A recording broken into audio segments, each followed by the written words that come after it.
Mazuma TV back in the building, man. What's going on, y'all? Shout out to Mazuma Nation. Shout out to the Mazuma Mob. We in the building as always, man. I hope everybody's having a blessed, beautiful, positive, productive day.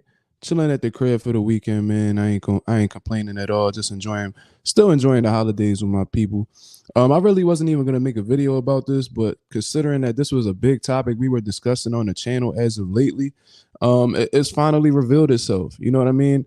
And on the channel, we were specifically talking about why Jermall Charlo decided to fight at a catch weight of 163 pounds against Jose Benavidez.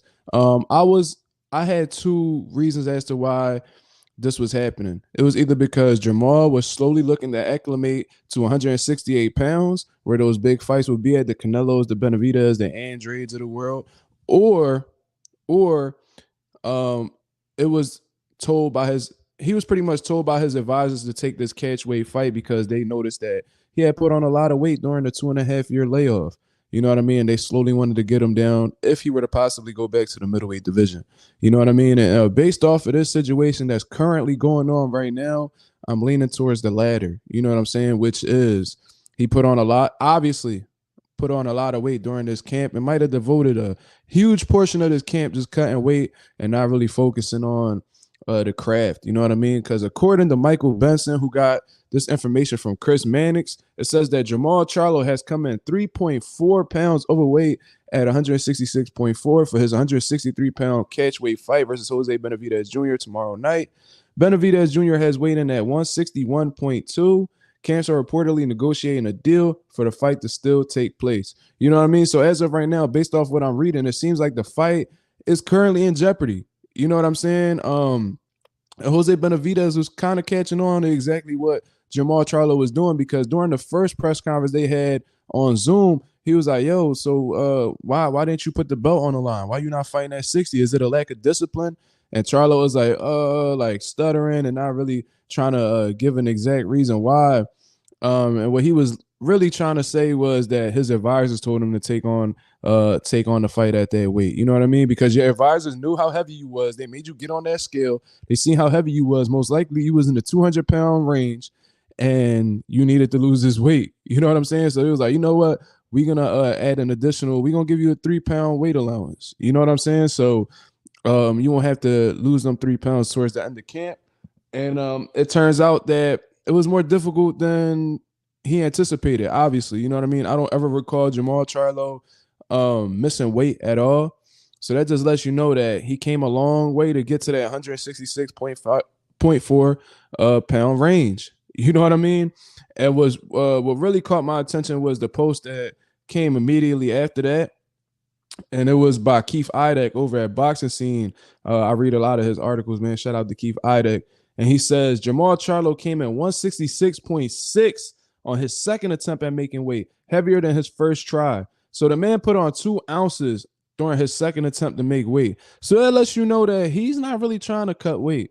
You know what I mean? And considering the fact that he put on 2 ounces, it let me know that he might have took a drink of water. You know what I mean? He might have put a little bit of Pedialyte in his system. He might have drank some water, but nonetheless, the man shot up 2 ounces off of his second attempt. He's not trying to cut weight at all. You know what I mean? He's a dehydrated fighter, obviously, and he's trying to he'll rather take the hit financially than to continue cutting weight. You know what I mean? So that just let me know that Charlo came from a high amount of weight because typically he's a disciplined fighter. Like I said, when he was struggling to make 154, he was still making the weight all the way until J-Rock. And you know, this is his first time not making weight. So it lets me know that during that 2.5 year layoff, he was not training at all. You know what I mean? And all that alcohol abuse that they were speaking on, that might have played a factor as to why he had trouble losing weight. You know what I mean? Because similar things have happened to Adrian Broner, where he would drink the whole pre-fight camp, and then he's struggling to get that all out of his system towards the end. Then on a week's notice, he's trying to change the weight, and all of a sudden it goes from a 140 to a 147-pound contest. This is exactly what is going on with Jermall Charlo, man. So it lets me know that he caught all the weight he could, completely dehydrated fighter. He pretty much a dead man walking, bro. That's what it's looking like. You know what I mean? So he's gonna take the hit financially, so he won't have to cut any weight.